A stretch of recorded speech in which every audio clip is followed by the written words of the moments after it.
अस्सलाम वालेकुम। उम्मीद आहे सभु ठीक ठाक हूंदो, ख़ैर ख़ैरियत सां हूंदो। अॼु मां अव्हां लाइ पंहिंजे सिंध जे ख़ूबसूरत कल्चर सां रिलेटेड कुझु शयूं खणी आई आहियां।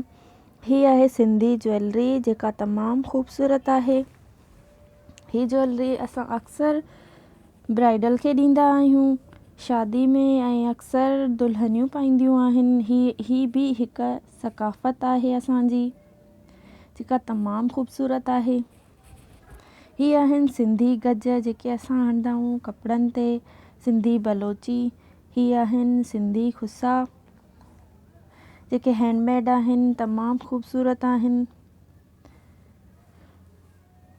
तमामु कलरफुल, तमामु प्यारा आहिनि। ही बि असांजे कल्चर में आहिनि। ही बि असीं पंहिंजे कल्चर में ई पाईंदा आहियूं। तमामु ख़ूबसूरत हैंडमेड आहिनि। ही आहे सिंधी रली जेका बेडशीट बि चई थी सघिजे। ही बि हिकु बेडशीट आहे, हैंडमेड आहे। ही बि असांजे कल्चर में आहिनि। ही आहे सिंधी रली।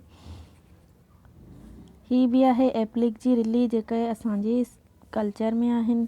ही आहिनि पिंडियूं जिन ते असां मानी खाईंदा आहियूं। ही बि मुंहिंजे सिंध जे हर घर में मौजूदु हूंदियूं आहिनि जेके हैंडमेड आहिनि। सिंध जूं औरतूं तमामु ख़ूबसूरती सां हिननि खे ठाहींदियूं आहिनि। ऐं ही आहिनि कुझु हैंडमेड सिंधी पाउच। ही आहिनि गिलास जेके तमामु ख़ूबसूरत आहिनि।